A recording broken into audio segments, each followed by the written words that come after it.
السلام علیکم دوستو، آج کی اس ویڈیو کے اندر جانیں گے کہ ایک ایسے نبی تھے، ان کی عبادت اتنی زیادہ تھی کہ وہ فرشتوں کے اندر شامل کر دیے گئے۔ حضرت ادریس علیہ السلام، عبرانی زبان میں ان کا نام اخنوس ہے۔ جب قابل کی اولاد شیطان کے بہکاوے سے گمراہ ہو گئی اور کفر و شرک میں پھنس گئی، یہاں تک کہ نکاح کی رسم ادا کرنے کے بجائے حرام کاری اور گندگی میں پھنس گئی، تو اللہ تعالیٰ نے حضرت ادریس علیہ السلام کو نبی بنا کر ان کے پاس بھیجا۔ حضرت ادریس علیہ السلام نے اپنی قوم کو اللہ کی دین کا پیغام پہنچانا شروع کیا۔ بہت سے لوگوں نے ان کی بات مان لی اور انکار اور کفر کا راستہ چھوڑ کر ہدایت کے راستے پر چل پڑے اور نیکی اور سچائی کے پابند ہو گئے۔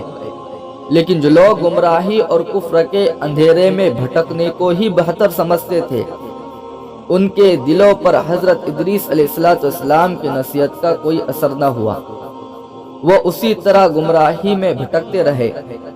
حضرت ادریس علیہ السلام لوگوں سے کہتے، ایک خدا کو مانو اور اسی کی عبادت کرو، اسی کے حکم پر چلو۔ ان کی شریعت میں جتنے نماز روزے مقرر تھے، لوگوں سے ان کا پابند بننے کو کہتے، زکوٰۃ دینے کو اور اللہ کی راہ میں خرچ کرنے پر لوگوں کو ابھارتے، پاک صاف رہنے کو کہتے، حق اور انصاف پر چلنے کی ہدایت فرماتے۔ حضرت ادریس خود اتنی عبادت کرتے تھے کہ ہر دن ہزاروں بار تسبیح پڑھتے تھے۔ ان کے پاس فرشتے آتے جاتے رہتے تھے اور ان کی سنگت میں رہنا ان کو پسند تھا۔ ان کے بھلے کام اتنے تھے کہ ان کی برابری تمام مخلوق کی بھلائیاں نہ کر سکتی۔ یہ بات آسمان تک پہنچی، فرشتوں میں کانافسیاں شروع ہو گئی۔ اللہ تعالیٰ سے اجازت لے کر حضرت اسرائیل علیہ السلام صحیح صورت جاننے کے لیے زمین پر تشریف لائے۔ انسان کی شکل میں وہ ان کی سنگت میں کئی دن رہے۔ حضرت ادریس علیہ السلام نے دیکھا کہ یہ آدمی نہ کھاتا ہے نہ پیتا ہے، ایسا تو نہیں کہ یہ فرشتہ ہو۔ حضرت ادریس علیہ السلام نے دیکھا کہ یہ تو اسرائیل موت کا فرشتہ ہے۔ جب حضرت ادریس علیہ السلام نے فرمایا، میں موت کا شربت پینا چاہتا ہوں، مجھے چکھاؤ، حضرت اسرائیل نے اللہ سے اجازت مانگی اور اجازت لے کر انہوں نے ان کی روح کو قبض کر لیا اور ان کی جان کو ان کے دل میں ڈالی۔ پھر حضرت ادریس علیہ السلام نے فرمایا کہ مجھ کو جنت اور دوزخ کا شوق بہت زیادہ ہے، مجھے ان کی سیر کراؤ۔ حضرت اسرائیل نے خدا کے حکم سے ان کو اپنے پروں پر بٹھایا، پھر دوزخ کی سیر کرائی، اس کے بعد جنت کی نعمتوں کی سیر کرائی۔ حضرت ادریس جب حوروں، محلوں، باغوں اور نہروں کی سیر کر چکے تو حضرت اسرائیل نے کہا، اب میرے ساتھ جنت سے باہر چلیے اور اس مکان سے باہر نکلیے۔ حضرت ادریس تو قانون الہی کو اچھی طرح جانتے تھے۔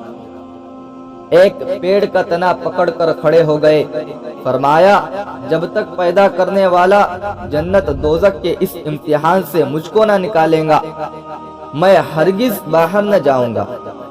اللہ تعالیٰ نے ایک فرشتہ ان دونوں کے قصے کے فیصلے کے لیے بھیجا۔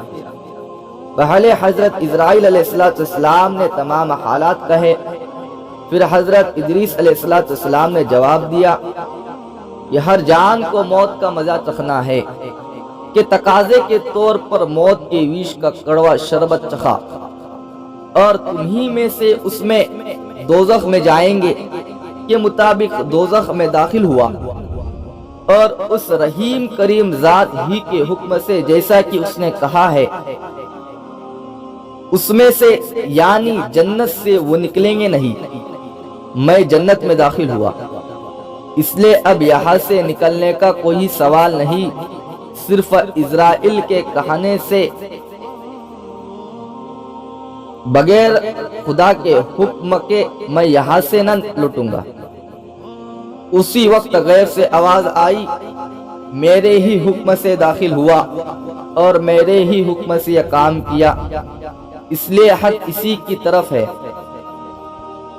کعب احوال سے روایت ہے کہ اس آیت سے مراد کی رفعناہ مکانا علیہ، ہم نے اسے بلند جگہ اٹھایا، حضرت ادریس علیہ السلام ہی ہے۔ اس کے بعد حضرت ادریس علیہ السلام جنت سے باہر آئے اور چھٹے آسمان میں فرشتوں کے ساتھ عبادت میں لگ گئے، اور جب تک خدا کا ارادہ ہے وہاں موجود ہیں۔ حضرت ادریس بہت خوبصورت تھے، گہوا رنگ تھا، مناسب قد تھا، وہ زیادہ تر خاموش رہتے، چلتے وقت نظر قدموں پر رہتی۔ حضرت ادریس نے فرمایا، 3 نیکیاں اہم ہیں: غصے کے وقت نرمی، تنگی میں دان کرنا، قابو پانے پر معاف کرنا۔